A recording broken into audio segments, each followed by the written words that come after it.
I was discriminated against my entire life because of my golden child sister. She now tried walking down the aisle at my wedding, and I finally got revenge. Ever since I could remember, my parents loved my sister more and treated her like a golden child. They didn't even try to be subtle about it because every time I accused her of stealing my clothes, they wouldn't believe me. But if she said that I took her toilet paper, I would get grounded. Even if there was undeniable proof, they'd still give her a lesser punishment and try to find a way to scold me in tandem. My birthday cake had to be a flavor she wanted, and my parents always denied, knowing I didn't like that type of cake. Our family vacations were always to the places she wanted, even if it was an event that should be about me. My sister grew up spoiled and didn't like me, just used me as a punching bag. Initially, she would ignore me, but then things worsened as we became teenagers. My parents loved to boast about her achievements but never mentioned any issues, whereas with me, they loved to bring out any flaws of mine constantly as teasing material. In high school, she had no friends, and I wasn't surprised.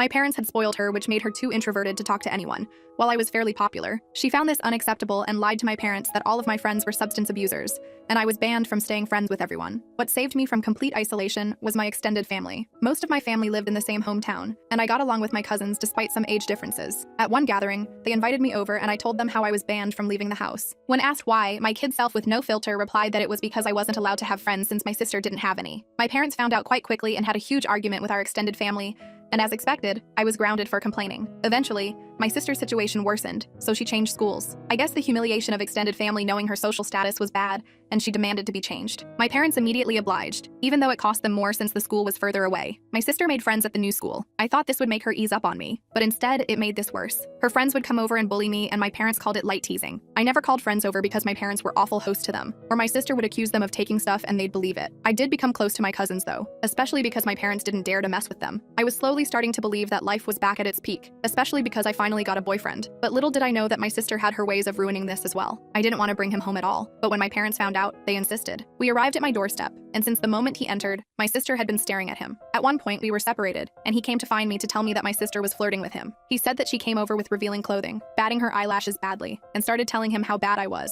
and how good she was at having intimacy. He told me how he didn't want to listen to more of it and came to find me. I told him that he should leave and that I was going to confront her about it. When I confronted her about it in front of my parents, my sister told them a different story, that my boyfriend had instead tried to flirt with her, but she naturally refused since she would never do that to me. I forgot how favored my sister was, and of course they sided with her. My boyfriend wasn't perfect, but I immediately believed him. No offense to her, but she had the same body as my parents who were overweight. I knew for a fact that my boyfriend wouldn't try to cheat on my model body with my sisters. I argued back and forth with them, but my parents prohibited me from dating such a terrible boy. We tried keeping our relationship a secret, but failed to do so because my boyfriend wanted to get touchy once in a while. I ended up dating a different guy, but history repeated itself and the same story took place. I tried pointing out how this happened again, but they decided that meant I was incapable of making good choices and kept picking bad boyfriends. My new boyfriend was traumatized from this experience, so he broke up with me. Thanks to my sister, I was named the high school sleut and failed to get into new relationships. The tables turned, and for once in her life, my sister brought her first boyfriend home. Since the first second that boy entered the house, he was flooded with stories about my sister. After 2 hours of boring stories about my sister, I could tell that my sister's boyfriend was excited to leave. As soon as he left, my parents aimed toward me and asked, why couldn't I be like my sister and find myself someone like that? Their relationship lasted 3 days because that poor guy couldn't carry that much weight on his shoulders,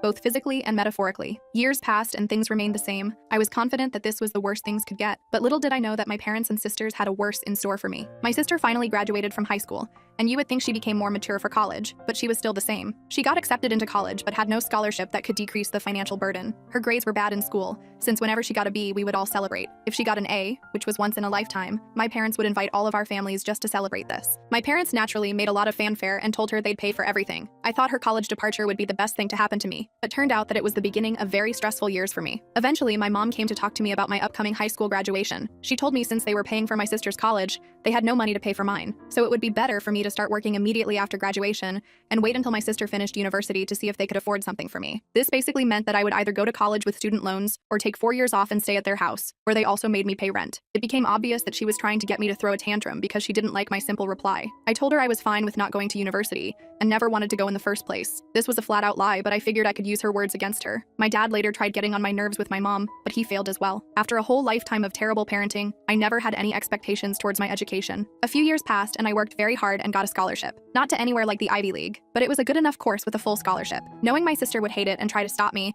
I put my achievement on social media at the same time I told them, even forced myself to thank them in the post. Now they couldn't forbid me from going, as they'd have to explain to the family why not. I guess my sister eventually got to them, and they changed gears and asked me if I was sure I wanted to go. They told me how my sister wasn't doing well in college, and since she was smarter and had better judgment than me, I'd suffer worse. I lied to them and told them that my courses were easier and that I'd be fine. They weren't happy with my decision, but couldn't stop me. College ended up being my savior, and for once in my life I was happy. I still contacted my parents and visited on holidays and such, but since they refused to pay for anything. During this time, I avoided introducing anyone to them, and I'm glad I did because this man ended up becoming my husband. Unfortunately for my family, my husband was the type of guy who loved drama. He won't forgive or forget, and he's probably cooking some revenge. People were baffled when I got together with him because of the big difference in character. Most people thought of him as an angry man, but he was the biggest sweetheart if you treated him with respect. When we discussed marriage, we decided we didn't care much about the ceremony due to our budget, as we'd rather spend it on our honeymoon. We sent out the engagement announcement and the save the date for a few months later. My parents didn't have the slightest clue and naturally demanded they meet my man. I wanted to grow a spine and refuse, but was having a hard time. The distance had made me think maybe my parents weren't so bad. Well, my husband looked like I canceled Christmas when I told him I would at least ensure they were never alone with him. He had been getting ready for this because he knew what to wait for. He even bought a high-quality recorder he could hide in a pocket to record it all. He was stoked, thinking of all the ways he could refuse my sister's advances, insult her,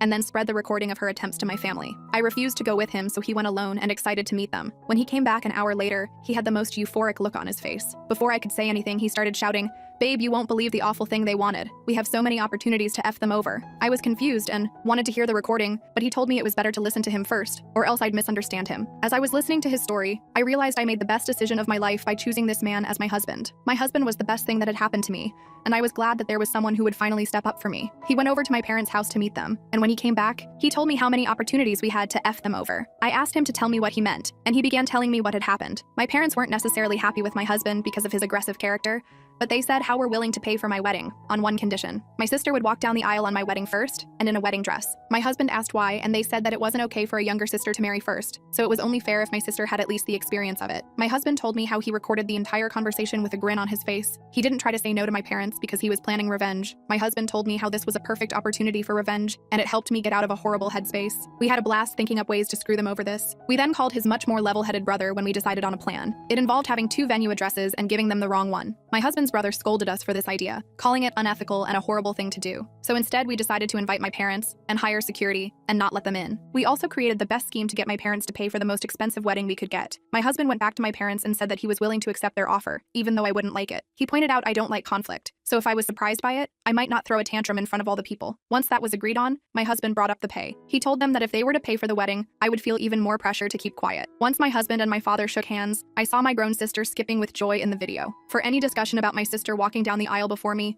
he'd go over to their house to talk, and so began the months of deception. My parents and sister thought they were tricking me, and my husband and I were milking them. We decided that my husband and sister would go over the food and decoration options, and every time my husband would point out the cheapest option available, he would then sigh and say, "It's a pity we don't want to abuse my parents' goodwill, so we wouldn't get the best options." My sister thought she was going to be a big part of our wedding, so she demanded that my parents pay for the best. My parents would then tell my husband not to worry, and they'd pay for the most expensive. We did the same thing for the photographers, DJ, and many more unnecessary things. Throughout this entire process, my sister tried flirting with my husband because she had the illusion that she was marrying my husband. My husband acted conflicted and made sure to keep a safe distance from them. My husband told me how he enjoyed the whole tricking them more than planning our actual wedding. We were sitting and reflecting on how we just turned our low-budget wedding into the most extravagant possible. A few days had passed and it was finally our wedding day. My husband and I were more excited about tricking my parents than the wedding itself, but I never imagined that things would go better than expected. Our wedding was planned to perfection, and our revenge was waiting to be executed. My husband and family had come up with what they thought was a perfect plan. They wanted my sister to arrive at the perfect time to walk down the aisle,